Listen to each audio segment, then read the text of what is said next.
Welcome back to another episode of Infidelity Tales Lab. We're thankful for your continued viewership. Before we begin, tell us, where in the world are you watching from? We love knowing our global reach. Now, let's dive into today's story. Chapter 1, Ghosts of the Past. Callum Navarro never asked to be a hero.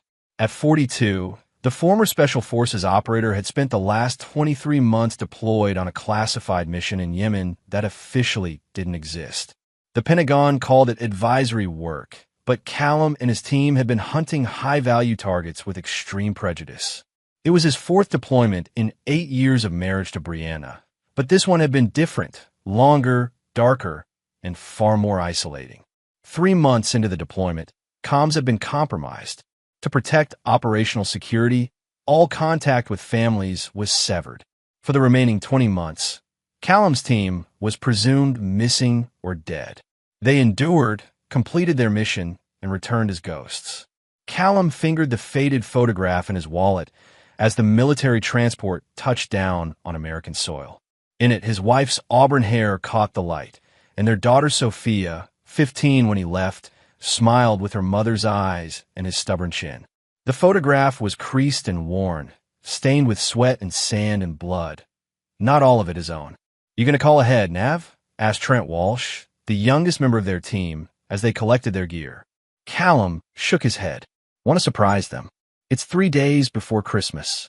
Perfect timing." Sergeant Major Griffin Mercer, Callum's oldest friend and confidant, exchanged a glance with Trent. "Just be careful with expectations, brother. It's been nearly 2 years of radio silence. People adjust. Breathe strong," Callum said with quiet confidence. She understood what she signed up for. Griffin nodded, but didn't quite meet Callum's eyes. "I'm just saying, take it slow. They thought you were dead, man." Before deploying, Callum had made arrangements to ensure his family would be taken care of if the worst happened.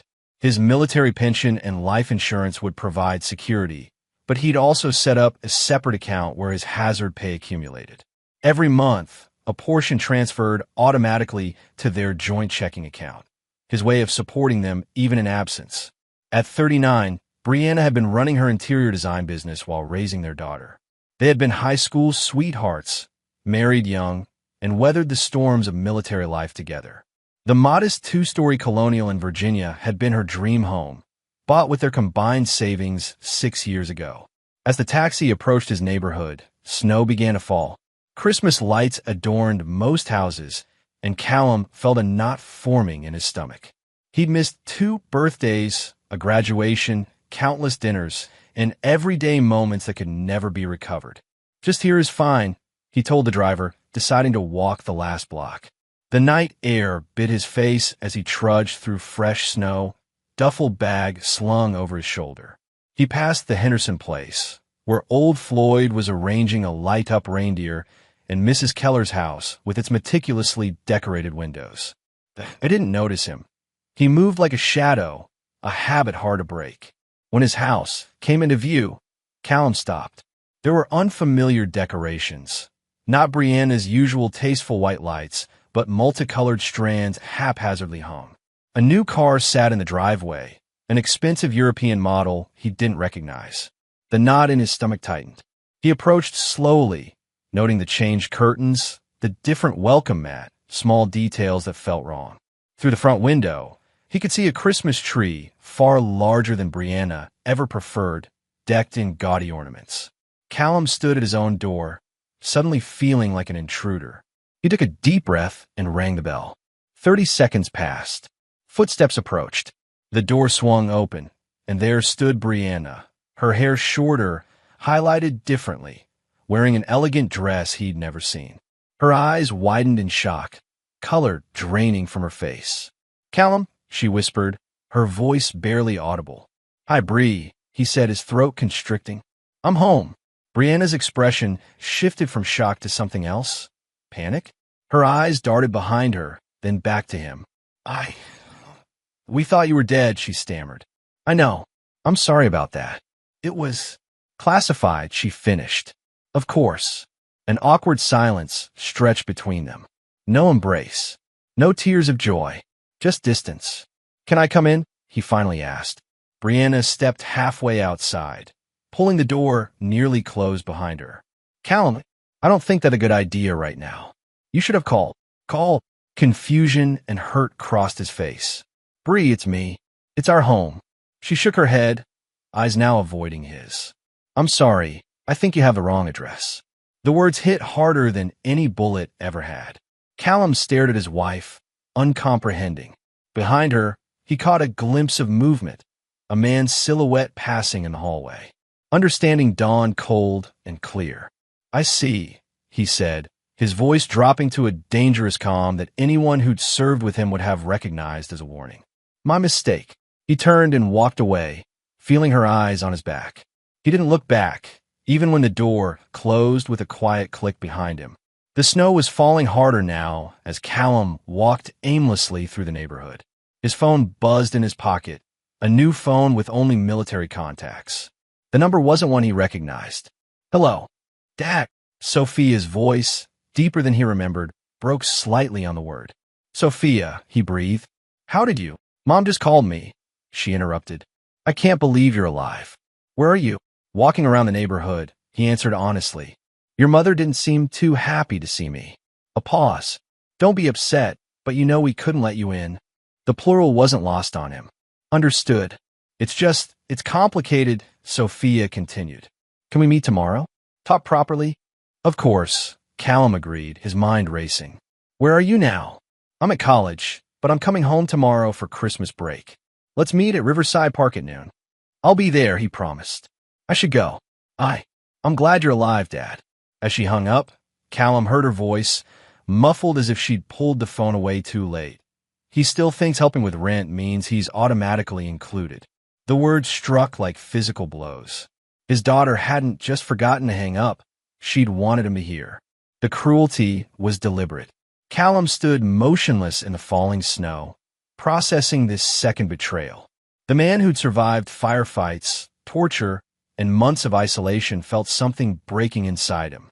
Not his heart, his restraint. With mechanical precision, he pulled out his phone again. First, he canceled all automatic transfers to the joint account. Second, he logged into his credit card portal and removed Brianna as an authorized user. Third, he called his bank and placed a freeze on all shared accounts. By morning, they would understand what they had lost. By morning, he would be someone else entirely. The man who died in Yemen and returned as something harder, colder, and utterly unforgiving. As he walked away from the life he'd once known, Callum's phone lit up with notifications. 31 missed calls and counting. It was only the beginning. Chapter 2. Scorched Earth. Callum spent the night at a budget motel on the outskirts of town, a sparse room with peeling wallpaper and a mattress that had seen better decades.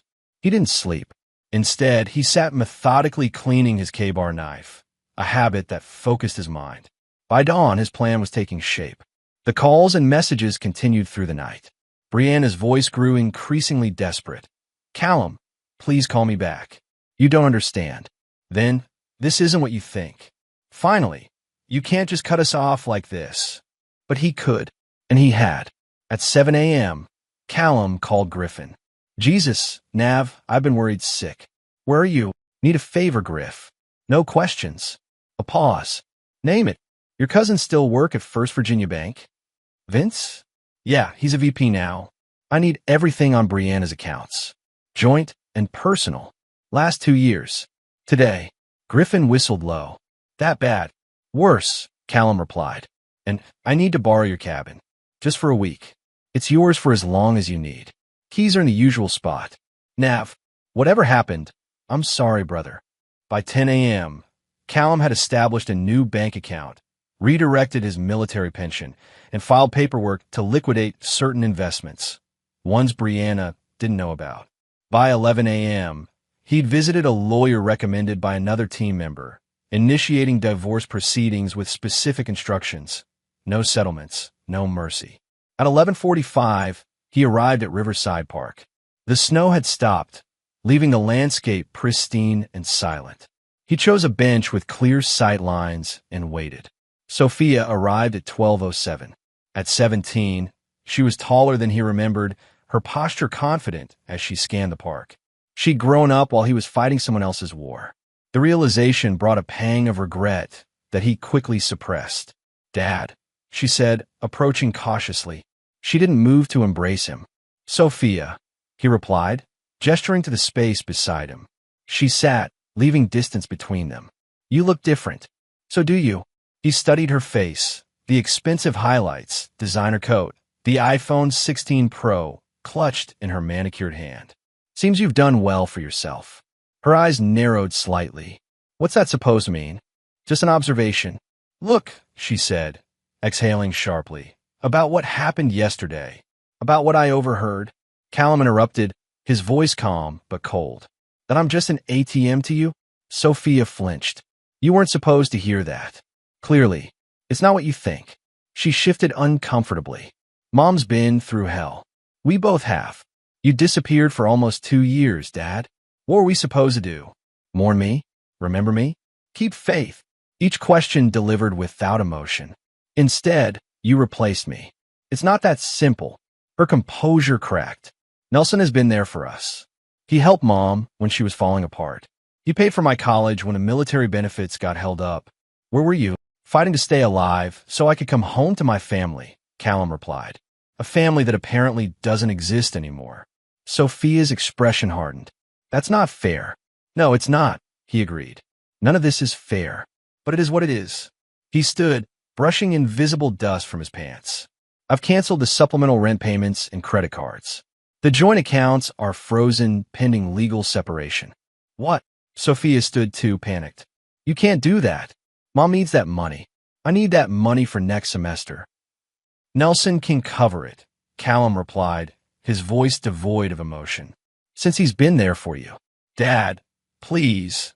Her tone changed, softening into the voice of the little girl who used to ask for ice cream. "I know you're upset, but this is extreme. We can work something out." Callum looked at his daughter, truly looked at her, and saw the calculation behind her eyes. The same calculation he'd seen in enemies trying to manipulate their way out of tight situations. "There's nothing to work out," he said finally. "You and your mother made your choices. Now you get to live with them. So that's it. You're just cutting us off." Tears welled in her eyes.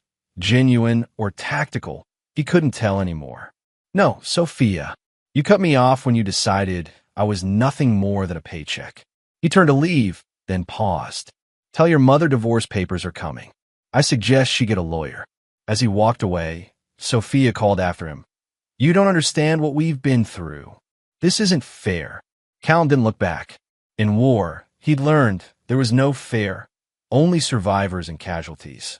By afternoon, Griffin's cousin had delivered 2 years of bank records, credit card statements, and financial summaries. The picture they painted confirmed Callum's worst suspicions. 3 months after his deployment, coinciding exactly with the communications blackout, large cash withdrawals began. Designer purchases, expensive restaurants, weekend getaways to the Hamptons. A pattern emerged. Brianna had started spending lavishly almost immediately after believing him dead. Most damning was a joint investment account, emptied 6 months ago. $300,000, transferred to a new account in Brianna's name alone. Callum's phone continued buzzing with calls and messages from both Brianna and Sophia. He ignored them all, focusing instead on the name that appeared repeatedly in the transaction records: Nelson Bradford. Restaurant charges for 2. Jewelry purchases from high-end retailers. First-class airline tickets. A quick internet search revealed Nelson Bradford was a real estate developer with connections to local politicians. 52 years old, divorced twice, no children. Country club memberships, charity galas, a penthouse downtown, and a beach house in the Outer Banks. "Found you," Callum murmured, saving the information to a secure folder. That evening, as Callum drove to Griffin's remote cabin in the Virginia mountains, his phone finally stopped ringing. In its place came a single text from Brianna. "You've made your point. Let's talk about this like adults." Callum deleted it without replying. There would be no negotiation, no reconciliation, only consequences. At the cabin, he unloaded his few possessions and a case of supplies Griffin had left. The isolation felt familiar, comforting even. Here, surrounded by wilderness, he could think clearly. On the wooden table, He arranged his materials: bank statements, property records, background checks, maps. For 3 days, he would study his targets, identify vulnerabilities, and devise a strategy, just as he had done countless times on deployment. The military had taught Callum patience and precision. His enemies had taught him ruthlessness. Now, his family would learn what happens when those qualities converged on a single purpose: total devastation. Chapter 3: The Architect of Pain. Griffin's cabin offered the isolation Callum needed. Perched on a wooded slope overlooking a narrow valley, the nearest neighbor was 3 miles away. Perfect operational security. Over the next 3 days, Callum constructed a detailed picture of the life that had been built in his absence. Nelson Bradford wasn't just dating Brianna. They were engaged.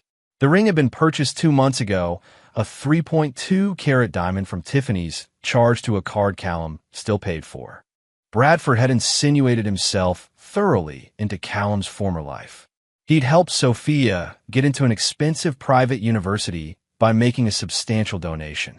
He'd renovated portions of Callum's house, replacing the kitchen Callum had built with his own hands. He'd even adopted Callum's dog, a German shepherd named Ranger. Most infuriating was the timeline. Bank records, social media posts scraped by software Callum wasn't technically supposed to have access to, and local gossip columns painted a clear picture. Bradford had been in the picture within weeks of Callum's mission going dark. Not months, weeks. This wasn't a case of a grieving widow finding comfort after an appropriate period of mourning. This was opportunistic predation, with Bradford swooping in the moment Callum was presumed dead. On Christmas Eve, as snow blanketed the mountains, Callum's phone lit up with a different name: Thomas Lloyd, his attorney. "Mr. Navarro, we have a situation. Your wife's attorney contacted us. They're seeking emergency spousal support pending divorce proceedings. They filed for an emergency hearing, claiming you've left Mrs. Navarro destitute during the holiday season." Callum almost laughed. Destitute? She's wearing a $15,000 engagement ring from her boyfriend. Nevertheless, they're painting a sympathetic picture. "We need to respond. What do you suggest?" Lloyd cleared his throat. "Ordinarily, I'd advise a reasonable temporary arrangement. But given what you've shared about the joint account that was emptied, we have options." "I'm listening." "We counterfile with evidence of financial impropriety. The $300,000 she transferred? That's misappropriation of marital assets. We demand a full accounting and freeze everything pending investigation." "Do it," Callum said. "And Thomas?" "No compromises." "Understood. There's something else you should know. A detective, Malcolm Hayes, has been trying to reach you. Apparently, your wife filed a police report claiming you threatened her." Callum stiffened. "That's a lie. I assumed as much. I spoke with him briefly, explained you're a recently returned veteran dealing with a difficult homecoming. He seemed understanding, but would still like to speak with you." "Arrange it," Callum said after a moment's consideration. "After the holidays." When he hung up, Callum stared into the darkness beyond the cabin windows. So they were escalating, attempting to paint him as dangerous, unstable, a disturbed veteran threatening his innocent wife. It was clever, he had to admit, but they'd underestimated who they were dealing with. He opened his laptop and accessed a secure server where Griffin had uploaded additional information. Bradford's financial situation wasn't as robust as it appeared. His development company, Bradford Luxury Properties, was leveraged to the hilt. 3 of his recent projects were stalled due to permit issues. He'd taken out a 7-figure loan against his beach house. Nelson Bradford was house wealthy, but cash poor. A man living beyond his means to maintain appearances. A man desperate to access Brianna's supposedly substantial widow's benefits and Callum's accumulated wealth. "Follow the money," Griffin had written in his notes. "The trust fund brat is running on fumes." By midnight, Callum had formulated phase 1 of his response. It required resources, but fortunately, he had cultivated useful connections during his military career. With 3 phone calls, he set the machinery in motion. Christmas morning dawned clear and cold. Callum allowed himself a rare moment of reflection. Last Christmas, he'd been hiding in a cave in Yemen, surviving on stale rations and rainwater. He dreamed of being home, of Brianna's sugar cookies and Sophia's excitement unwrapping gifts. The memory tasted bitter now. His phone buzzed with a text from Griffin. "Merry Christmas, brother. Still have room at my table if you want to join." Callum declined politely. Today was for planning, not celebration. At noon, he received confirmation that the first piece was in place. A retired CIA analyst owed Callum for extracting his daughter from a hostage situation in Beirut. That debt was now being repaid with comprehensive surveillance on Bradford and detailed intelligence on his business dealings. By evening, the second piece activated. A former teammate who transitioned to private security now worked for a firm that handled digital reputation management. For the right price, they could also do the opposite, systematically dismantle a person's digital presence. The third call had been to Damian Rivers, a Marine who'd served with Callum on his first deployment. Damian now ran a construction company specializing in government contracts. "How dirty are we getting, Nav?" Damian had asked. "Not illegal," Callum clarified. "Just creative. Bradford has 3 stalled projects needing permits. I want to make sure they stay stalled. Consider done. My brother-in-law works for the County Planning Commission. Paperwork gets lost all the time." As night fell, Callum's phone lit up with a final message from Sophia. Unlike the previous dozens, this one wasn't a demand or accusation. "Dad, I know you're angry, and maybe you have reason to be, but please, can we just talk? Really talk? I miss you." Callum stared at the message, feeling a crack in his resolve. He began to type, deleted it, then typed again. "Actions have consequences, Sophia. You made your choice clear when you thought I couldn't hear you. There's nothing to talk about." He sent it, then powered off his phone. Sentiment was a luxury he couldn't afford. Not if he was going to execute his plan. Tomorrow would begin Phase 2, systematic dismantling of Bradford's financial house of cards. By New Year's, the man would be scrambling to keep his business afloat. By Valentine's Day, his reputation would be in tatters. And Brianna? She would learn exactly what life looked like without Callum's support, the hard way. As for Sophia, her betrayal cut deepest. In time, perhaps she would understand the lesson. Loyalty isn't conditional. Once broken, it can never be fully restored. Callum checked his watch. In 6 hours, the financial trap would spring, triggered by algorithms set to execute precisely at market opening. Bradford's loans would be called in simultaneously by 3 different creditors, all recently acquired by shell companies Callum now controlled. The first domino was positioned. All that remained was to apply pressure and watch the cascade of destruction. Chapter 4. Wolves at the Door. The days between Christmas and New Year's passed in calculated precision. Callum moved from Griffin's cabin to a furnished apartment in Alexandria, paid 6 months in advance under a corporate name. From this secure location, he monitored the unfolding chaos. The financial pressure on Bradford manifested first. 3 of his creditors simultaneously demanding immediate repayment created a perfect storm. Bradford's frantic attempts to secure bridge financing failed as word spread through banking circles that he was a credit risk. Mysteriously, potential investors withdrew interest in his stalled projects. On December 28th, Callum met with Detective Hayes at the police station, accompanied by his attorney. The detective, a former military man himself, seemed skeptical of Brianna's claims from the start. "Mrs. Navarro states that you made threatening remarks and displayed erratic behavior," Hayes said, reviewing his notes. "Detective, I spent 30 seconds on her doorstep before being told I had the wrong address," Callum replied calmly. "The woman I've been married to for 8 years, whose expenses I've covered even while presumed dead, claimed not to know me. I walked away without argument." Hayes nodded, making notes. "She claims you've cut her off financially as retaliation. I froze joint accounts pending divorce proceedings after discovering she'd already emptied our investment account of $300,000, Callum countered, sliding across documents Thomas had prepared. "That's not retaliation. That's self-protection." The detective reviewed the papers, his expression shifting. "I see. And these credit card statements showing charges at the Peninsula Hotel in Tiffany's while you were deployed." "Not my purchases, detective." By the end of the interview, Hayes closed his notebook. Mr. Navarro, between us, this complaint appears to be without merit. I'll note that in my report. Thank you, Detective. For what it's worth, Hayes added as they stood to leave, my brother served 3 tours. Came home to find his fiancée had moved on after the second. It's a hell of a thing. Callum simply nodded. Sympathy wasn't what he needed, justice was. On New Year's Eve, Phase 2 accelerated. Bradford's company website experienced technical difficulties, replacing professional project photos with images of unfinished construction and disgruntled workers. His business email server suffered a catastrophic failure, with messages from the past year accidentally forwarding to clients and competitors. When Bradford attempted damage control, he discovered his social media accounts had been compromised. Nothing obvious, no crude hacks or embarrassing posts.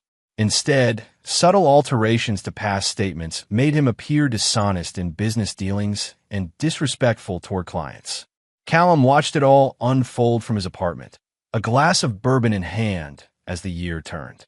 His phone, which he'd finally turned back on, showed 17 new messages, most from Brianna, growing increasingly desperate. Callum, Nelson's business is falling apart. I know you're behind this. Please stop whatever you're doing.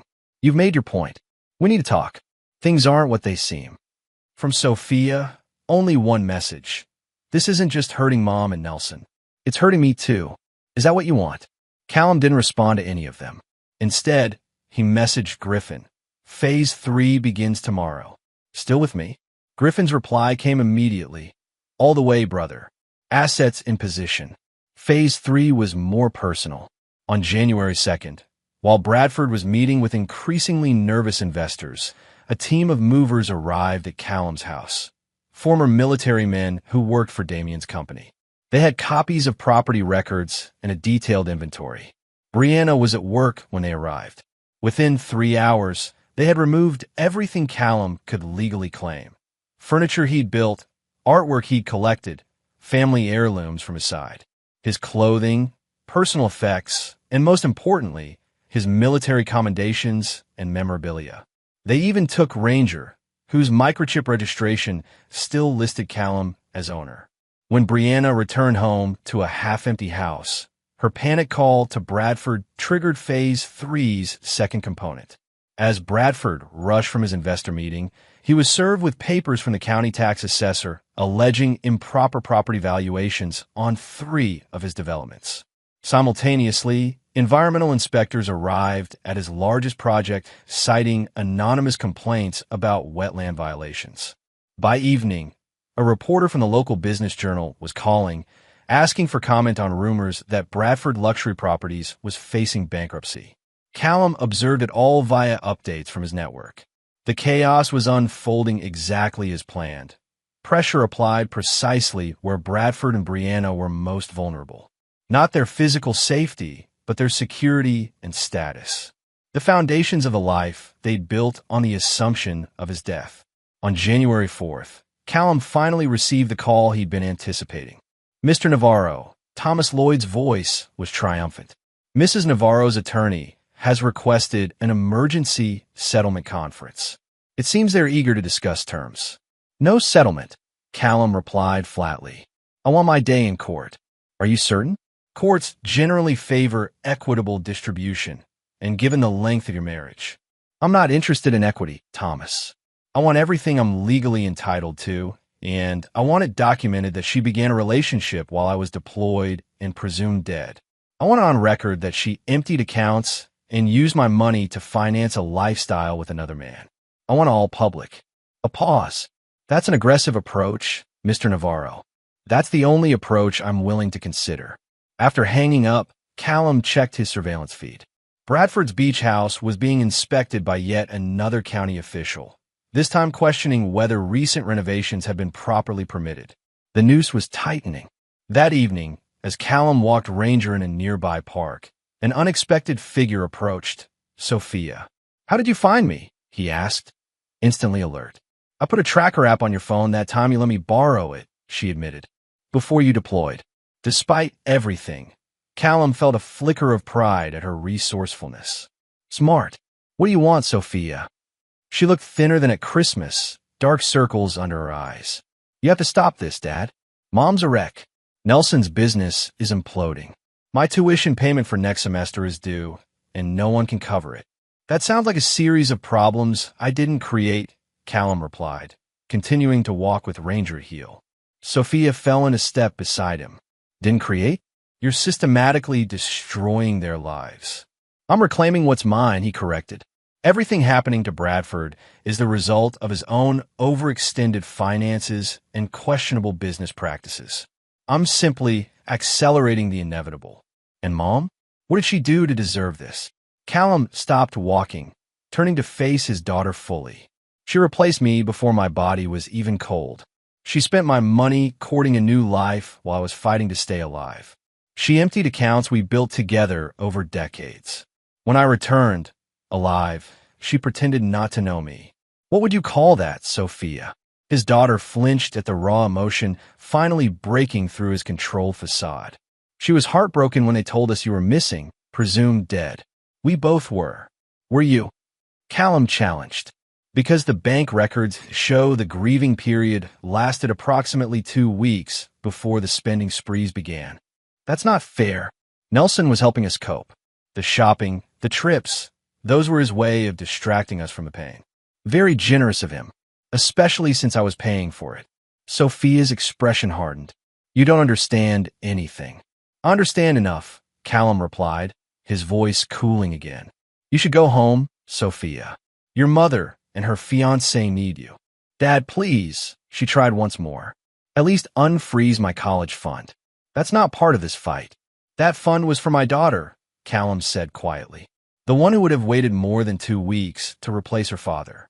The one who wouldn't have let another man move into his house before the official notification of death was even issued. The one who wouldn't have referred to him as an ATM when she thought he couldn't hear. Tears spilled down Sophia's cheeks. I made a mistake. One stupid comment. Does that erase 17 years of being your daughter? For a moment, Callum wavered. Then he remembered her voice, cold and calculating. He still thinks helping with rent means he's automatically included. Actions have consequences, he said finally. Consider this your first real adult lesson. As he walked away, Ranger trotting faithfully beside him, Callum heard Sophia call after him. You've changed. The father who left wouldn't be this cruel. She was right about one thing. He had changed. The Callum who deployed 2 years ago had died in Yemen. The man who returned was forged in blood and betrayal. A man who understood that mercy was often mistaken for weakness. And he would not be weak again. Chapter 5, Collateral Damage. Mid-January brought bitter cold to Virginia and increasingly desperate countermoves from Bradford and Brianna. Their attorney filed motions to dismiss Callum's financial claims, arguing that Brianna had reasonably believed herself a widow. They sought temporary restoration of accounts pending final divorce settlement. Judge Eleanor Martinez, a no-nonsense veteran of the family court system, denied their motions comprehensively. The evidence indicates Mrs. Navarro began spending marital assets on luxury goods and her paramour within weeks of Mr. Navarro's deployment. Judge Martinez wrote in her ruling. She subsequently emptied a joint investment account without authorization. Until all assets are properly accounted for, the temporary restraining order on financial accounts will remain in place. It was a devastating legal blow. Without access to Callum's funds and with Bradford's business imploding, their carefully constructed life was crumbling. Callum, meanwhile, had moved to the operational phase of his plan. Using his military connections, he arranged a meeting with Senator Howard Blackwood, a powerful member of the Armed Services Committee with oversight of defense contracts. Major Navarro, the senator, greeted him in a private dining room at an exclusive Washington club. Your reputation precedes you. Griffin speaks highly of your team's work. Thank you for meeting me, Senator. I appreciate your discretion. Of course. Griffin mentioned you're dealing with a difficult personal situation while transitioning back to civilian life. Callum nodded. That's part of why I'm here. I understand your committee is reviewing bids for the new military housing contract at Fort Belvoir. The senator's eyebrows rose slightly. We are. A substantial project. Bradford Luxury Properties is among the bidders, Callum continued. I have information suggesting Mr. Bradford has misrepresented his company's financial stability and compliance history. He slid across a folder containing meticulously documented evidence of Bradford's questionable business practices, permit violations, and precarious financial position. This is comprehensive, Blackwood said, reviewing the contents. May I ask your interest in this matter? Mr. Bradford is engaged to my wife, Callum replied evenly. A development that occurred while I was deployed and presumed dead. I believe his interest in the relationship was primarily financial, and I'm concerned about the integrity of someone who would pursue a widow under such circumstances. I see. The senator closed the folder. Rest assured, the committee values integrity in its contractors. This information will receive proper consideration. 2 days later, Bradford Luxury Properties was eliminated from consideration for the $40 million contract. The news made the business section of the Washington Post, with anonymous sources citing character and financial stability concerns. The fallout was immediate. Bradford's remaining investors began withdrawing support. A bank called in loans on 2 of his commercial properties. Subcontractors, sensing trouble, filed liens demanding payment. Callum monitored it all from his apartment, where he'd established a command center of sorts. Ranger lay at his feet as he reviewed updates from his network. The German Shepherd had readjusted to Callum quickly, as though the 2 years of separation had never happened. His phone rang. Griffin. Bradford's in serious trouble, his friend reported without preamble. My banking contact says he's trying to secure emergency financing using the beach house as collateral, but no one's biting. Too much smoke around his business now. Good, Callum replied. There's more. Brianna was put on unpaid leave from her design firm. Apparently, some of her clients were Bradford's investors, and they're jumping ship. That news gave Callum pause. He hadn't directly targeted Brianna's career. Collateral damage, he murmured. Yeah, well, there's more collateral incoming. Sophia dropped out of college yesterday. Couldn't make tuition payment. That information landed differently. Despite everything, Callum hadn't intended to derail his daughter's education. She made her choice, he said, more to convince himself than Griffin. She aligned with them. True, Griffin acknowledged. Just thought you should know. Phase 4 still a go. Callum hesitated, then steeled himself. Yes, execute as planned. Phase 4 was the most personal attack yet, targeting the wedding Bradford and Brianna had scheduled for Valentine's Day. A garish affair at the Westfield Country Club, with 200 guests and extensive media coverage planned for the society pages. Within hours, the club manager received documentation of Bradford's financial troubles along with news articles questioning his business practices. By evening, he called Brianna to regretfully inform her that they would need additional financial guarantees to proceed with the event. Simultaneously, the florist, caterer, and rental companies received anonymous tips that payment might not be forthcoming. One by one, they called to request deposits immediately or cancel services. The final blow came when the wedding planner herself resigned, citing ethical concerns after receiving evidence that Brianna's divorce wasn't finalized and that her fiancé was potentially facing bankruptcy. By nightfall, Brianna was frantically calling guests to postpone the wedding. The society columnist who'd planned a feature spread instead began working on a different angle. Local developers fall for grace. That evening, Callum's doorbell rang, an unusual occurrence since few people knew his temporary address. Through the security camera, he saw a woman he didn't recognize, mid-30s, professionally dressed, with a determined expression. Mr. Navarro, she called. My name is Vanessa Chun. I'm Nelson Bradford's sister. We need to talk. Intrigued, Callum opened the door but blocked the entrance. How did you find me?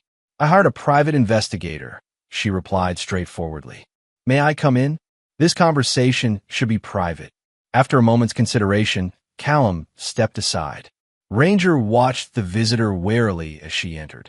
Beautiful dog, she commented. German Shepherd? They're loyal to a fault. What do you want, Miss Chun? Callum asked, not offering her a seat.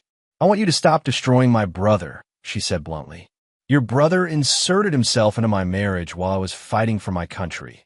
Callum replied coldly. He's experiencing consequences, not destruction. Is that what you think this is? Justice? She laughed humorlessly.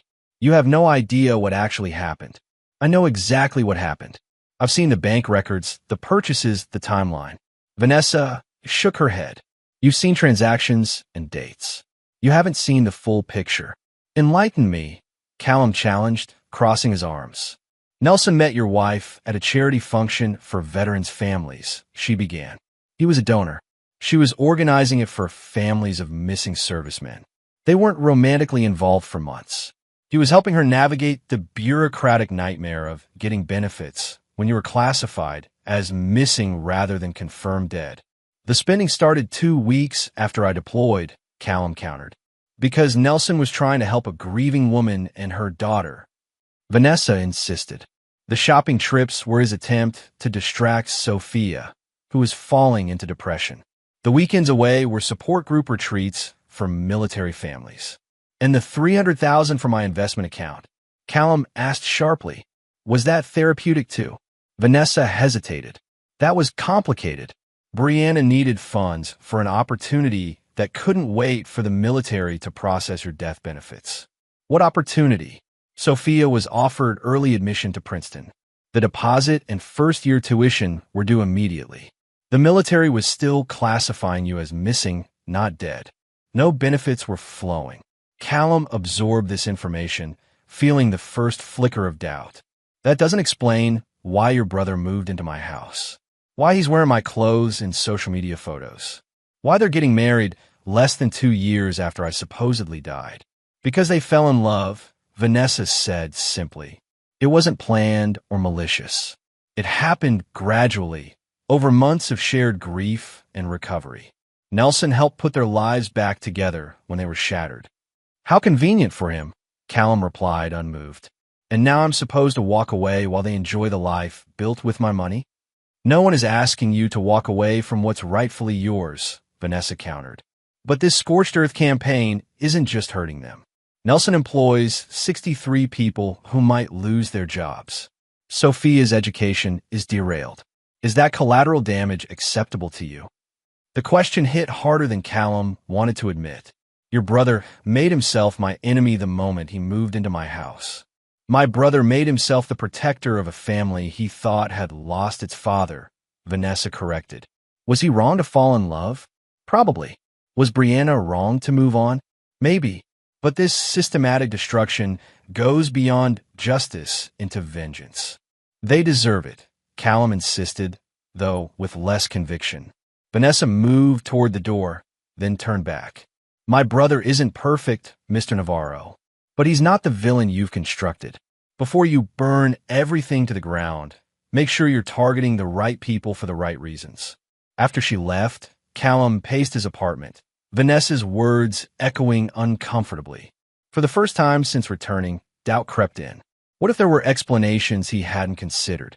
What if his intelligence was incomplete?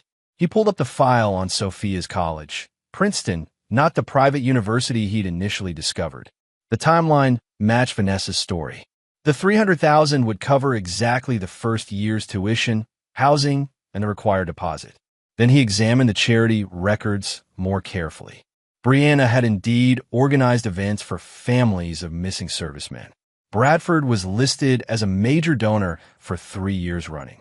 The weekend trips Callum had assumed were romantic getaways aligned with support group retreats in the locations Vanessa mentioned. Not everything fit this alternative narrative, but enough did to create uncertainty. Had he launched this campaign of destruction based on incomplete information? Had his tactical mind jumped to the worst conclusion because it was trained to identify threats? As dawn broke, Callum made a decision. He called Griffin. I need everything, he said. Not just financial records and social media. Personal communications, emails, text messages, everything between Bradford, Brianna, and Sophia for the past 2 years. That's in a gray area legally, Nav, Griffin cautioned. I know, but I need the truth, not just fragments. After a long pause, Griffin sighed. I'll see what I can do. But Nav, if you're having doubts, maybe slow down the offensive until we know more. Agreed, Callum replied. Hold phase 5 for now. As he hung up, Callum stared at the wall of evidence he'd accumulated. For the first time, he allowed himself to consider an unsettling possibility. What if he was wrong? Chapter 6. Truth and Consequences. The intelligence Griffin delivered 3 days later was comprehensive. Emails, text messages, private social media communications, a digital chronicle of the past 2 years. Callum sequestered himself in his apartment, methodically reviewing everything, searching for the truth. What emerged was more complex than either narrative he'd considered. The earliest communications confirmed Vanessa's account. Bradford had met Brianna through charity work, offering support and guidance without romantic overtures. Brianna's messages to friends revealed genuine grief, not the calculated opportunism Callum had imagined. But as months passed, the nature of their relationship clearly shifted. Bradford became more present in their lives, stepping into roles Callum had once filled. Texts between Brianna and Sophia showed initial resistance to his increasing presence. "Mom, it feels weird having Nelson fix the sink. That was always Dad's job. I know, honey, but we need to accept help where we can get it." By the 8-month mark, Bradford was regularly staying over. Sophia's texts to friends expressed discomfort. "Mom's letting him sleep in their bed now. It's like Dad's being erased." The $300,000 transfer did indeed coincide with Sophia's Princeton acceptance, but with a twist Callum hadn't known. Bradford had offered to pay himself, and Brianna had refused, insisting on using family money. Most revealing were conversations after the military officially classified Callum as missing, presumed dead, at the 1-year mark. Bradford had pressed for marriage almost immediately, citing tax advantages and estate planning. Brianna had initially hesitated. "It's too soon, Nelson. I still feel married." "Brianna, it's been a year. The military has made it official. You need to think about your future, about Sophia's future." The engagement had come 3 months later, coinciding with Sophia's departure for college. The timing wasn't coincidental.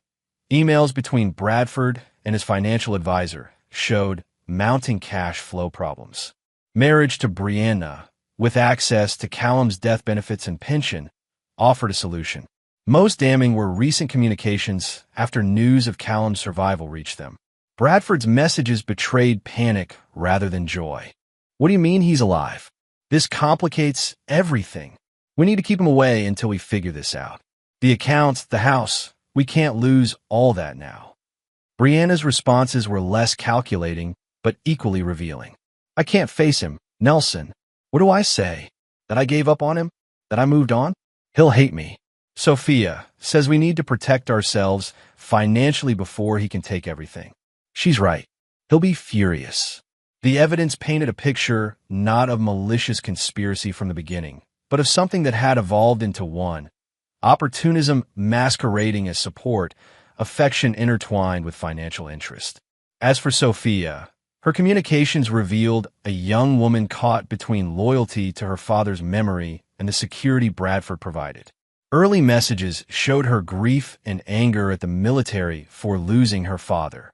Later ones demonstrated growing materialism and detachment. "Nelson says we should renovate Dad's study into my new bedroom. It's been sitting empty for 6 months.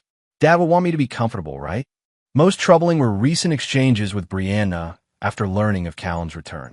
"Mom, we need to be strategic. If he's cutting us off financially, we need to paint him as unstable. The PTSD angle could work with the courts. I'll meet with him, try to make him feel guilty about abandoning us. He always caves when I act hurt." Reading his daughter's calculated manipulation of his emotions hit Callum harder than any physical blow ever had. The daughter he'd raised, the child he'd moved heaven and earth to return to, had become a stranger willing to weaponize his love against him. For 3 days, Callum barely left his apartment, absorbing and processing the complete picture. Neither the total betrayal he'd initially believed nor the innocent misunderstanding Vanessa had suggested, but something messier, more human, and in some ways more painful. By the 4th day, he'd reached a decision. He called Thomas Lloyd. "I want to proceed with the divorce, but with modifications to our approach," he instructed. I'll send over new parameters. Next, he messaged Griffin. Resume Phase 5, revised version. Target Bradford specifically. Leave Brianna and Sophia out of it. Then he did something unexpected. He called Brianna directly. She answered on the first ring, her voice cautious. Callum, we need to talk, he said. In person. Alone. Ah, yes. When? Tomorrow. Noon. The bench at Potomac Park where we used to have lunch. The next day was clear but cold. The park nearly empty as Callum arrived early to secure the location. Brianna appeared precisely at noon, bundled in a coat he didn't recognize, her face drawn and tired. Thank you for meeting me, she said, sitting beside him, maintaining careful distance. I've spent the last week reviewing communications between you, Bradford, and Sophia. Callum began without preamble. I know everything, Brianna. Not just what happened, but why and how. Her face paled. You had us under surveillance? I needed the truth. Not your version, not Bradford's sister's version.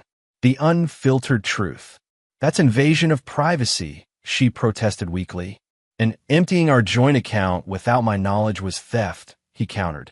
But we're beyond legal technicalities now. Brianna looked away, watching a distant jogger. So what happens now? More financial warfare? More sabotage? That depends on you, Callum replied. I'm prepared to be reasonable about the divorce settlement under certain conditions. Hope flickered in her eyes. What conditions? First, complete honesty from this point forward. No more manipulation, no more lies. She nodded slowly. And I'll release funds for Sophia to return to Princeton. Her education shouldn't suffer because of our failures. Thank you, Brianna whispered. But Callum continued, his voice hardening. I know about your plan to claim I'm unstable with PTSD. I know Sophia intended to manipulate me emotionally. Any further attempts at manipulation will result in immediate return to full financial restrictions. Brianna had the grace to look ashamed. It was desperate thinking in a desperate time. It was calculated cruelty, Callum corrected. And it stops now. What about the house? She asked cautiously. It's legally mine. I paid for it entirely before we married, he reminded her. You and Bradford have 30 days to find alternative arrangements. 30 days, she gasped. That's not enough time. It's 29 more than you gave me when I returned from war, Callum replied coldly. Consider it generous. Brianna looked down at her hands. And Nelson? Will you stop targeting his business? Bradford made his choices, Callum said, standing. His future is his own problem. As he turned to leave, Brianna called after him. I did love you, Callum. For years. Faithfully. Does that count for nothing? Callum paused, looking back at the woman he'd once built his life around. It counted for everything. That's why your betrayal can never be forgiven. That evening, Callum sent revised instructions to his attorney. Arrangements for Sophia's tuition to be paid directly to Princeton. Reasonable temporary support for Brianna pending final divorce settlement. Accelerated timeline for the house transfer. For Bradford, however, there would be no mercy. Phase 5 proceeded as planned. Anonymous tips to the IRS about questionable tax deductions, formal complaints to the state licensing board about permit violations, and the final weapon, evidence of Bradford's attempts to access military benefits intended for a serviceman's widow while knowing that serviceman was still alive. Within 2 weeks, Bradford Luxury Properties filed for Chapter 11 bankruptcy protection. The beach house was listed for a quick sale. The engagement was quietly ended, with Bradford moving into a rented apartment alone. Brianna, true to the agreement, maintained dignified silence through the proceedings. The divorce was finalized in record time, with terms heavily favoring Callum but not leaving Brianna destitute. As for Sophia, she returned to Princeton for the spring semester, funded by her father but maintaining careful distance. The single text she sent acknowledged reality without attempting reconciliation. Thank you for the tuition. I understand why things are how they are now. Maybe someday we can talk again. Callum didn't reply. Someday, perhaps. But not soon. Not until the lesson was thoroughly learned. By March, Callum had reclaimed his house, renovating it completely to erase all traces of Bradford's presence. Ranger readjusted to his original home seamlessly, patrolling the perimeter with military precision. The final piece of intelligence came from Griffin in early April. Bradford, financially ruined and professionally disgraced, had left Virginia entirely, relocating to Florida to work for a cousin's struggling real estate office. "It's done," Griffin told him over drinks at their favorite bar. "Total victory. Feel better?" Callum considered the question seriously. "Not better. Different. Clearer. What's next? Back to contracting?" "No," Callum decided. "I've had enough of war. Thinking about consulting. Security sector." Griffin nodded approvingly. "Good field for your skills. And personally, you going to start dating again?" Callum smiled thinly. "Not anytime soon. Some lessons you only need to learn once." As they raised their glasses, Callum felt no triumph, no vindication, only the quiet certainty that in war and betrayal, there are rarely true victors. Only survivors who learn to live with the scars. Chapter 7. Ghosts of Future Past. Summer arrived with Virginia's characteristic heat and humidity. For months since the divorce finalized, 6 since his return from the dead, Callum had established a new rhythm to his life. Consulting work 3 days a week with a private security firm, training with Griffin at a tactical facility they'd set up together, quiet evenings with Ranger. The house felt different after the renovations. Larger, emptier, but cleansed of painful memories. He'd replaced everything.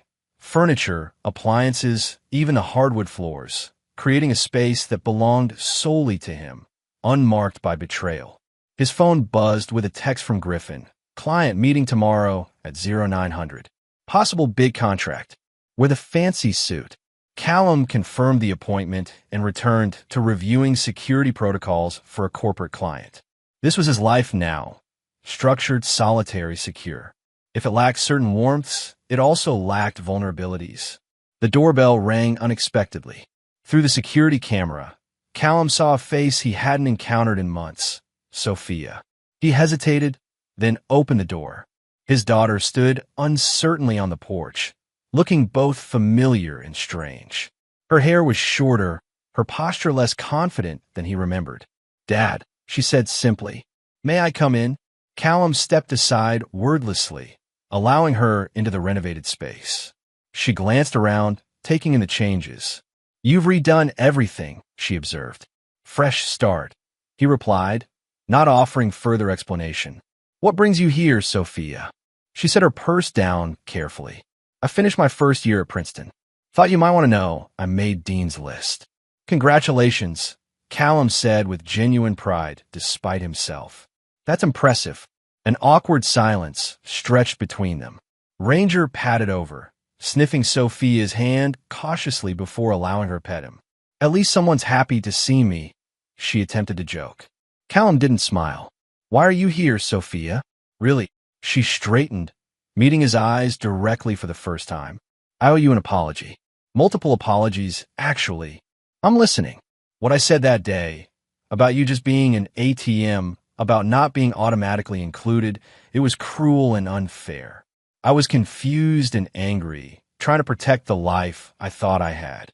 Callum remained silent, his face unreadable. "The way we treated you when you came home was unforgivable," she continued. "I won't make excuses. I need you to know I'm sorry." "Noted," Callum said, his voice neutral. "Is that all?" Sophia flinched at his coldness. "I've been in therapy this semester, trying to understand why I did what I did, how I could have betrayed my own father that way. And what conclusions have you reached?" She sighed, looking suddenly young and vulnerable. "That I was scared. When they told us you were missing, presumed dead, I couldn't process it." Nelson stepped in, made everything seem okay again. He filled the void so completely that when you actually came back, it felt like you were the intruder, not him. "That doesn't excuse calculating to use my PTSD against me in court," Callum noted. Sophia's eyes widened. "You know about that." "I know everything, Sophia. Every text, every email, every conversation." She looked away, ashamed. "I was desperate and stupid. I don't expect forgiveness. I just needed to tell you I'm sorry, face to face." Callum studied his daughter, seeing echoes of both the child she had been and the woman she was becoming. Despite everything, blood remained blood. "I appreciate your coming here," he said finally. "It can't have been easy. Is there any chance," she asked hesitantly, "that someday we might have some kind of relationship again? Not like before, I know that's gone. But something—" Callum considered her question seriously. "That depends on you, Sophia. Trust, once broken, doesn't mend easily.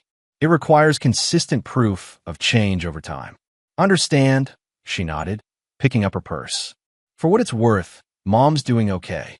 She's back working full-time, living in an apartment in Arlington." "I'm aware," Callum replied.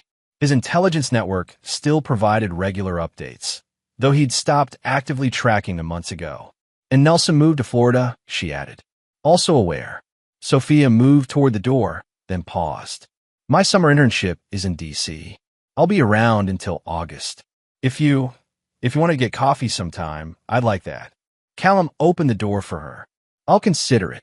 It wasn't forgiveness, wasn't reconciliation, but it was an opening, small, heavily guarded, but real. After she left, Callum returned to his desk, distracted by the unexpected visit. His phone buzzed with a message from Griffin. "Intel update on Bradford. Trouble in Florida. Appears he's running same playbook on another widow. Want details?" Callum stared at the message, considering. Part of him, the vengeful, unforgiving part forged in betrayal, wanted to ensure Bradford never recovered, never hurt another family. But another part recognized the toll vengeance had taken on his own soul. The man who'd returned from Yemen had been hard, but not cruel. The man who'd systematically destroyed Bradford had crossed lines he'd once thought immutable. After long consideration, he replied, "Send the information to the widow, anonymously. Let her make her own choice." That evening, as Callum walked Ranger through the neighborhood, he passed families enjoying the summer evening.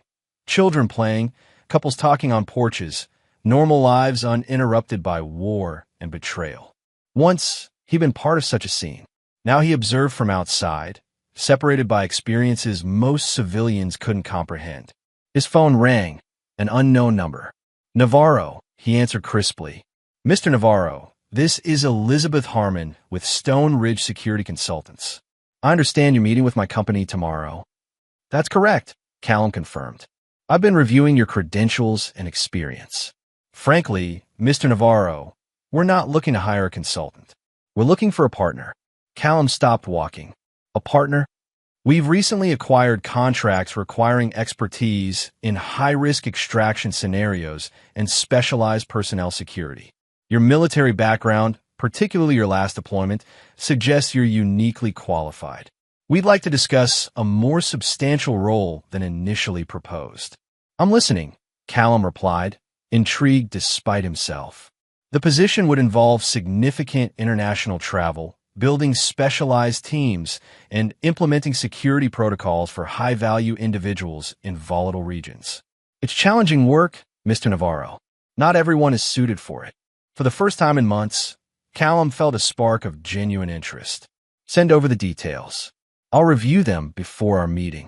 After hanging up, he continued walking, turning the opportunity over in his mind. International work meant leaving Virginia, leaving the ghost that lingered despite his renovations. Building new teams meant human connections, controlled, professional, but connections nonetheless. Perhaps it was time, not for forgiveness, he wasn't capable of that, but for forward movement, for creating something new from the ashes of what had been destroyed. As he returned home, Callum caught sight of his reflection in the window. Harder, leaner than the man who deployed 2 years ago, with streaks of gray at his temples that hadn't been there before. Life had extracted its price from him. The question was whether he would allow it to take everything. That night, he dreamed of Yemen. Not the firefights or the pain, but the strange moments of clarity that came in the quietest hours of hiding. The understanding that survival wasn't merely physical, but spiritual. That a man could lose everything except his essential self. He woke before dawn, made coffee, and sat on his back porch watching the sunrise. Ranger dozed at his feet, occasionally twitching in canine dreams. By the time he dressed for his meeting with Stone Ridge Security, Callum had reached a decision. He would take the partnership if offered, would build something new, something entirely his. not to replace what was lost, but to create what had never existed before. As he straightened his tie, a precise, military motion, Callum acknowledged the truth. The man who'd left for Yemen was gone forever. The man who'd returned might never fully heal from betrayal, but he could choose to be more than its product. That would have to be enough. Chapter 8. Scorpions and Diamonds. The partnership with Stone Ridge Security transformed Callum's professional life. Within weeks, he was traveling to Dubai, establishing protocols for high-net-worth clients navigating political instability. By August, he'd assembled a specialized team for extraction scenarios. Former special operators from 3 countries, each with unique skills and the same uncompromising competence. Elizabeth Harmon proved an exceptional business partner, brilliant, driven, and utterly straightforward. At 45, she'd built Stone Ridge from nothing after leaving the State Department's Diplomatic Security Service. She respected Callum's boundaries and valued his expertise without prying into his personal history. The London contract is confirmed, she informed him one September morning as they reviewed operations in her Washington office. UAE royal family, diplomatic protection during private visit. They specifically requested you lead the detail. Callum nodded, reviewing the parameters. I'll meet Fletcher and Diaz. The principal's daughter is attending meetings at 3 separate locations. Already arranged, Elizabeth confirmed. There's something else. She hesitated uncharacteristically. The advance team reported the principal's wife is bringing her personal interior designer, an American. Something in her tone made Callum look up sharply. Brianna? Elizabeth nodded once. Your ex-wife. I only just discovered the connection. I can reassign the contract if necessary. Callum considered the implications. It had been 9 months since the divorce, 6 since any direct contact. The wounds had scarred over, if not healed completely. No need, he decided. Professional considerations outweigh personal history. Elizabeth studied him carefully. You're certain? Our reputation depends on flawless execution.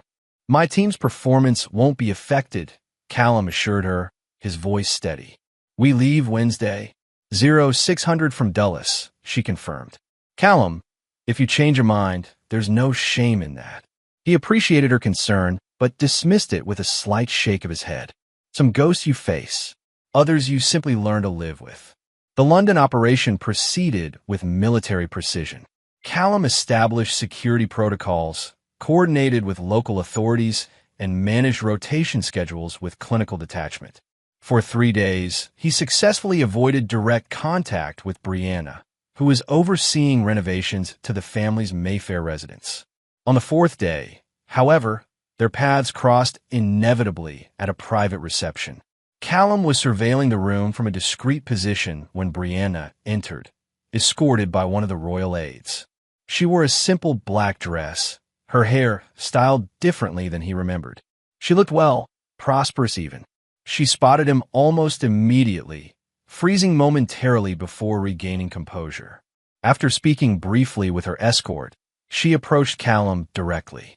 Of all the security firms in all the world, she said with a weak attempt at humor. Brianna, he acknowledged neutrally. You're looking well. So are you. She gestured to his tailored suit. This seems to agree with you more than military life did. Different challenges, same principles, he replied, maintaining professional distance while scanning the room. Your design work brought you here. She nodded. Her Highness saw my portfolio through mutual connections. It's the biggest commission I've ever received. A pause. I didn't expect to see you here. Likewise. An awkward silence stretched between them, filled with unspoken history. Sophia mentioned she visited you. Brianna finally said. That was brave of her. It was, Callum agreed. She's at Princeton for her sophomore year now? Yes. Still on Dean's list. Pride colored her voice. She talks about you sometimes. Callum's earpiece buzzed with an update from Fletcher, providing a welcome interruption. Excuse me, he said, stepping away to respond to the communication. When he returned, Brianna looked more composed. Your job calls. I understand. She hesitated, then added, For what it's worth, Callum, I'm sorry for how everything happened. Not just when you returned, but before. The choices I made. Callum studied his ex-wife, the woman who had once been the center of his world, now practically a stranger. Life moves forward, Brianna. We all make choices and live with them. Some choices haunt you more than others, she replied quietly. Before Callum could respond, the principal's security detail signaled readiness to depart. I need to go, he said. Brianna nodded. Of course. She started to walk away, then turned back. Nelson remarried, for months after moving to Florida. A widow with significant property holdings. I know, Callum replied. He'd anonymously warned the woman about Bradford's pattern, but she'd proceeded with the relationship anyway. Some lessons people insisted on learning firsthand. You knew, Brianna sighed. Of course you did. You always know everything. Not everything, Callum corrected.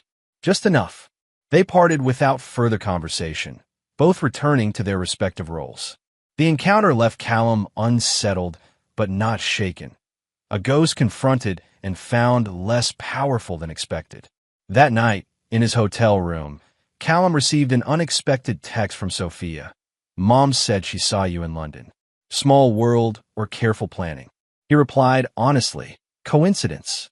Professional overlap. Sophia. Dad, I got the summer research grant I applied for. Marine biology program in Belize. Callum felt a flicker of genuine pride. Impressive. You always loved the ocean. Sophia. Remember when you taught me to snorkel in Virginia Beach? I was so scared until you showed me how to clear my mask. The memory surfaced unexpectedly. Sophia, at 8, wide-eyed and determined despite her fear, his patient coaching until she finally relaxed into the experience. Before deployments and betrayals. Before everything changed. I remember, he texted back. You were fearless once you got the hang of it. Sophia, I'm trying to be fearless again. In my own way. The message struck deeper than she could know. Callum considered his response carefully. That's all any of us can do. The London assignment concluded successfully 3 days later. On the flight back to Washington, Elizabeth reviewed their performance metrics while Callum finalized his assessment report. The UAE team requested you specifically for their Qatar operation next month, she noted. Your reputation is growing. Our reputation, Callum corrected. Stone Ridge delivers the results. I'm just one component. Elizabeth smiled, a rare expression from the normally reserved woman. Modest as always, Navarro. But we both know your particular skills are what's driving our expansion. She hesitated, then added, the Qatar operation would require a 4-month commitment on ground. Extended presence, building local teams, comprehensive security architecture. For months, Callum repeated, considering the implications. That's significant. It is, Elizabeth acknowledged. But the compensation reflects the commitment. And frankly, you're the only one with the right experience for this. What about Ranger? Your dog? Bring him. The principal has 3 German shepherds himself. Adores them. Callum found himself strangely tempted. For months away from Virginia, from the lingering ghosts of his past life. For months building something entirely new. I'll need to make arrangements, he said finally. But yes, I'll take it. Elizabeth nodded, satisfied. Good. We'll start preparations next week. She closed her laptop, studying him with unusual intensity. When we first met, I wondered if you were too damaged by whatever happened during your deployment. Too angry to be effective. And now? Callum asked, genuinely curious.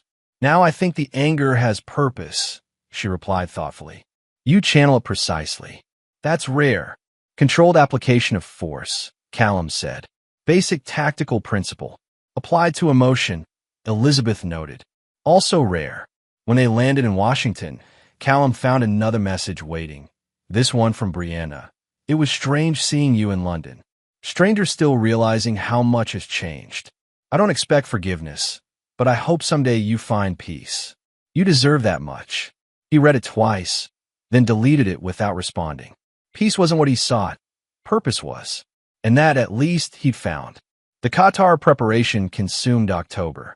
November brought Thanksgiving, a holiday Callum had once celebrated with family traditions and warmth. This year, he accepted Griffin's invitation to dinner with his extended family, finding unexpected comfort in the chaotic energy of children and cousins and conversations that required nothing of him beyond presence. "You leave next week?" Griffin asked as they sat on his deck after dinner, nursing glasses of expensive bourbon. "Monday," Callum confirmed. 4 months, possibly extended if the contract expands. Griffin nodded slowly. "Good timing. Virginia winters are hell anyway." "It's not about escape, Griff." "Didn't say it was," his friend replied mildly. "But distance provides perspective. Might not be a bad thing." Callum considered this, watching his breath fog in the November air. "Sophia asked to see me before I leave. Suggested coffee on Sunday." Griffin raised an eyebrow. "You going?" "Haven't decided." "Nav," Griffin said carefully, "your call entirely, but that girl is trying. Harder than most would in her position. After what she did as a scared 17-year-old who thought her father was dead and her world was collapsing. Yeah, terrible." Griffin's tone remained gentle despite the challenging words. "Look, I'm not saying fall back into playing daddy like nothing happened. I'm saying maybe consider that punishment without possibility of redemption isn't justice. It's just another form of war." Callum stared into his glass, the amber liquid reflecting the porch lights. "When did you get so philosophical?" "When I watched my best friend win every battle and still risk losing himself," Griffin replied simply. Sunday morning arrived cold and clear. Callum had messaged Sophia agreeing to meet at a coffee shop near his house. Neutral territory, public enough for comfort, private enough for conversation. She arrived precisely on time, dressed in jeans and a Princeton sweatshirt that made her look younger than her 19 years. Callum had already secured a corner table and ordered for both of them, remembering her preference for caramel lattes that he hoped hadn't changed. "You remembered," she said with surprise as she sat down. "Some things stick," he replied, studying her carefully. She looked healthier than during her spring visit, less shadowed, more present. "So Qatar," she began. "That sounds fascinating and potentially dangerous." "Calculated risk," Callum said. "Establishing security protocols for diplomatic compounds." Sophia nodded, wrapping her hands around her mug. 4 months is a long time. The work requires it. "Understand," she said, then laughed softly. "Actually, I don't really understand at all. Your world is so different from mine, but I'm trying to." The honesty disarmed him slightly. "Marine biology in Belize," he noted, changing subjects. "That's significant recognition for a sophomore." Her face brightened immediately. "It's amazing. We'll be studying coral reef regeneration techniques." Only 4 students were selected nationally. "You earned it," Callum said with genuine pride. "You always had the brain for science." They talked about her studies for several minutes. Safe territory, uncomplicated by the past. Gradually, Callum found himself relaxing incrementally, remembering the curious child who had always asked questions about how things worked. Finally, Sophia set down her mug decisively. "Dad, I have something to ask you. It's okay if the answer is no." Callum tensed slightly. "Go ahead. Next summer, after Belize, I'm planning to stay in the Caribbean for 2 weeks. Just decompression time. There's this little island near St. Thomas that you always talked about visiting someday." She hesitated. "I wondered if you might want to meet me there. Not for long. Maybe just a few days."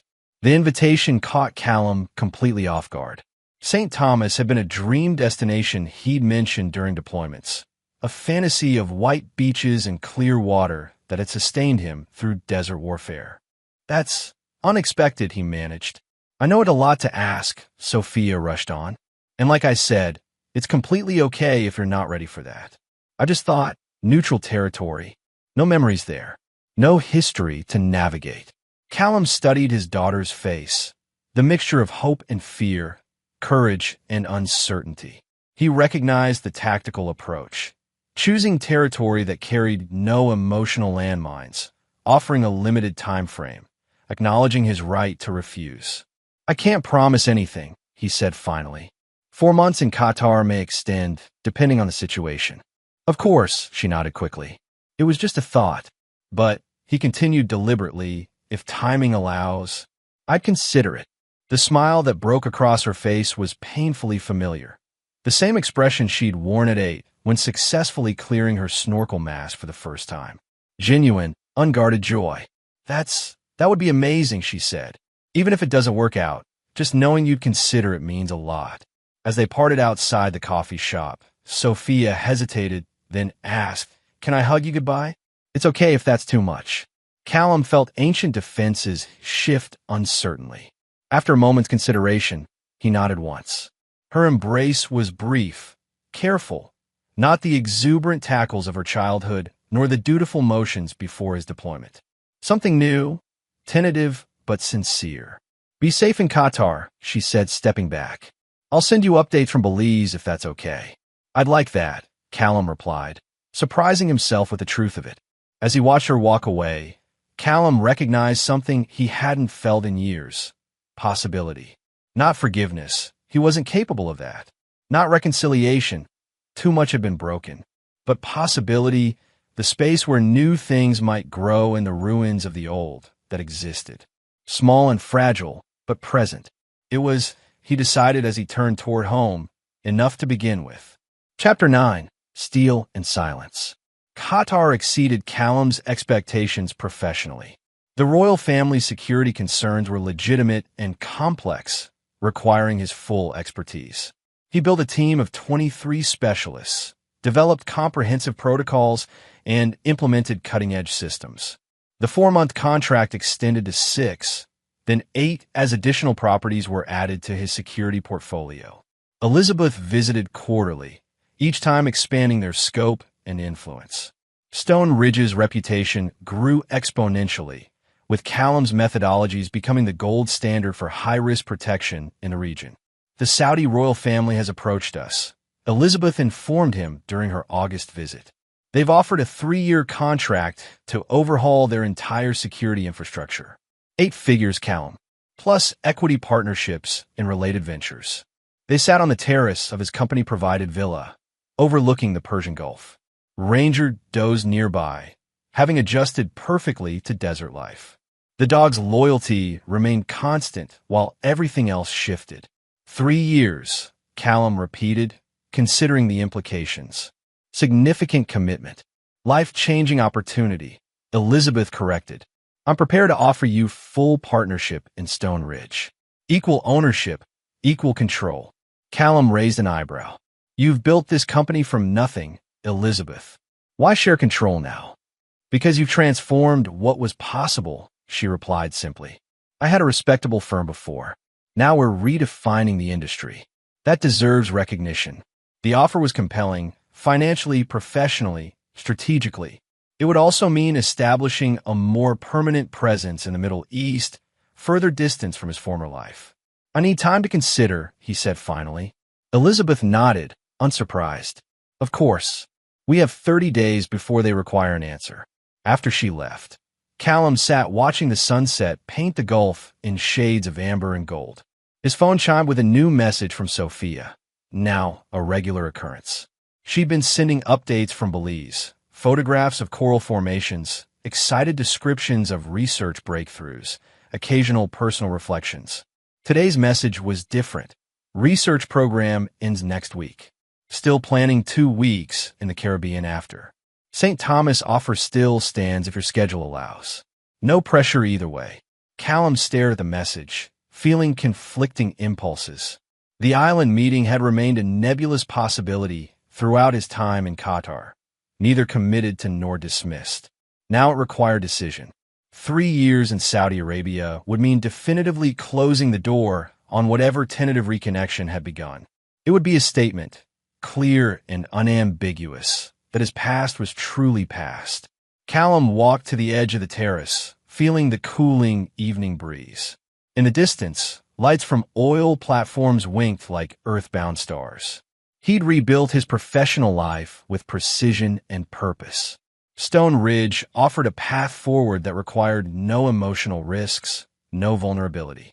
The alternative, meeting Sophia, attempting some form of relationship, offered no such certainties.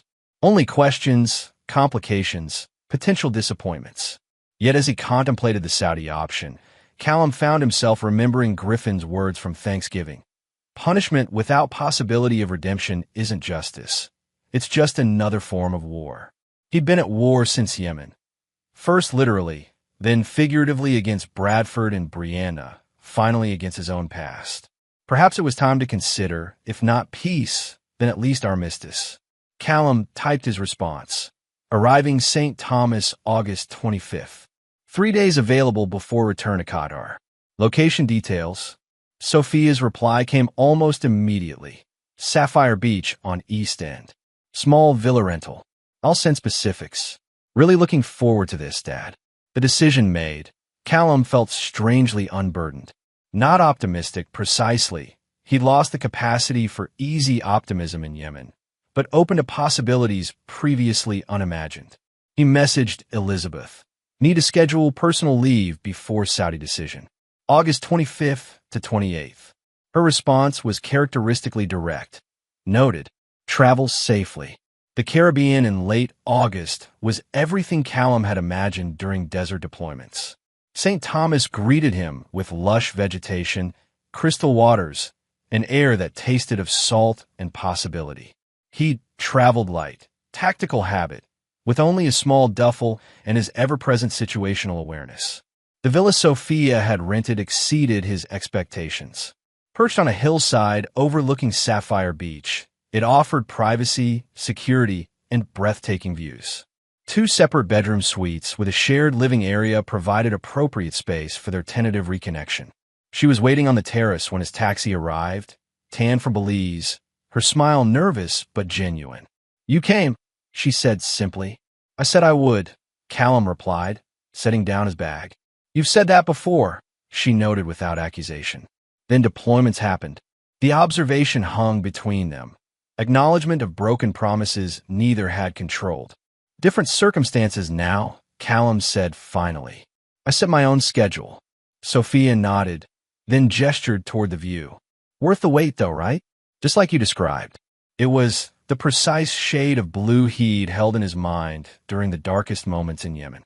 Callum allowed himself a moment to absorb it before turning back to his daughter. You look well, he observed. Belize agreed with you. Changed everything, she confirmed enthusiastically. I've decided to specialize in marine conservation. Already talking to graduate programs. They settled into careful conversation. Sophia's research, Callum's security work, neutral territories that allowed reconnection without confronting still raw wounds. They prepared dinner together, discovering surprising ease in shared tasks requiring minimal conversation. As night fell, they sat on the terrace with glasses of local rum, watching stars emerge over the water. The silence between them had transformed from awkward to contemplative. I didn't think you'd come, Sophia admitted finally. I hoped, but I wouldn't have blamed you if you hadn't. I almost didn't, Callum replied honestly. What changed your mind? He considered the question carefully. Perspective. Distance from what happened. Sophia nodded slowly. I've been thinking a lot about that time. Try to understand my own choices. And I was terrified of losing everything, she said quietly. When they told us you were missing, it wasn't just losing my father. It was losing our home, our stability, our future. Nelson offered certainty when everything felt like quicksand. Callum remained silent, allowing her to continue. It doesn't excuse what happened when you came back, she acknowledged. That was unforgivable. But I want you to know it wasn't because I didn't love you or didn't miss you. It was because I was afraid of losing everything again. The explanation held elements of truth Callum recognized. Fear making rational people irrational, security overriding loyalty. He'd seen similar patterns in war zones, where survival instincts overwhelmed moral considerations. Understand fear, he said finally, better than you might think. They talked longer than either had anticipated, carefully navigating toward understanding without demanding forgiveness or absolution. When they finally retired to their separate rooms, something had shifted, not healed, but perhaps beginning to scar properly. The next 2 days unfolded with unexpected ease. They snorkeled together, Sophia's expertise now far exceeding the basics he'd taught her as a child. They hiked coastal trails, sharing comfortable silences punctuated by observations about marine life or security considerations, their respective passions. On the final evening, as sunset painted the sky in impossible colors, Sophia broached the subject they'd circled carefully for 3 days. "Mom asks about you sometimes," she said, watching his reaction. Not intrusively, just if you're okay. Callum kept his expression neutral. "And what do you tell her?" "That you seem to be building something new. That your work matters." Sophia hesitated. "She's seeing someone. A widower she met through her church. Nothing serious yet." "That's her business," Callum replied without inflection. "I know. I thought you should know." "Thank you for telling me," he said, finding the information affected him less than expected. Brianna's life had become a separate reality, connected to his only through Sophia. "What about you?" she asked cautiously. "Is there anyone in Qatar?" Callum shook his head. "The work is all-consuming. And I'm not." He paused, seeking the right words. "I'm not built for that kind of trust anymore." Sophia nodded, understanding more than he'd intended to reveal. "The woman you mentioned, your business partner, you trust her." "Professionally," Callum clarified. "That's different, is it? Seems like professional betrayal would be just as devastating in your line of work." The observation was unexpectedly perceptive. Elizabeth had indeed earned his trust through proven reliability and shared purpose, qualities he'd once thought he'd found in Brianna. "It's calculated risk," he said finally. "Everything is." As darkness settled around them, Sophia asked the question he'd been anticipating since arriving. "What happens after this? Do we just go back to our separate lives?" Callum considered his response carefully. "I've been offered a 3-year contract in Saudi Arabia. Full partnership in Stone Ridge." 3 years, Sophia repeated, her voice carefully controlled. "That's a long time to be so far away." "It is," he acknowledged. "Are you taking it?" "I haven't decided." Callum turned to face her directly. "What would you prefer?" The question clearly surprised her. "My preference matters?" "I'm asking," he said simply. Sophia looked out over the darkened water, gathering her thoughts.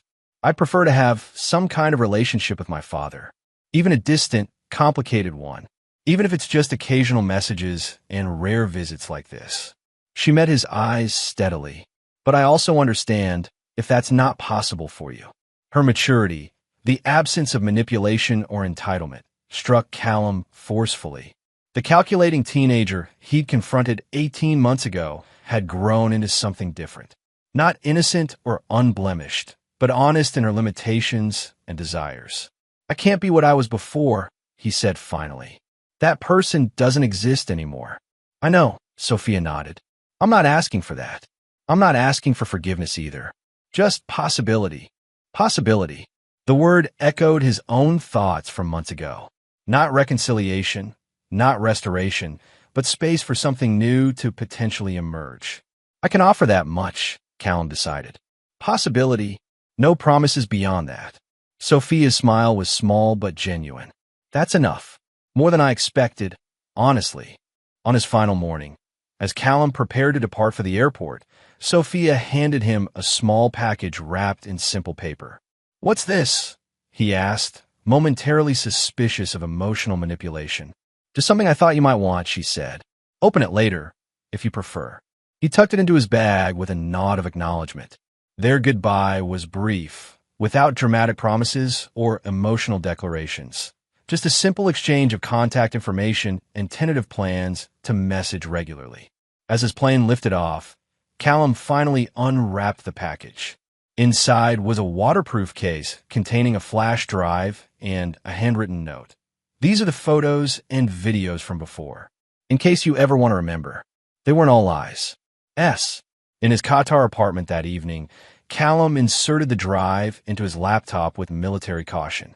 It contained chronologically organized folders of family photographs and videos spanning 18 years, from Sophia's birth to his final deployment. Moments he'd lost when Brianna had refused him entry to their home. Memories he'd deliberately burned during his campaign of retribution. He clicked through them methodically, watching his daughter grow from infant to child to teenager. watching himself transform from young father to seasoned warrior.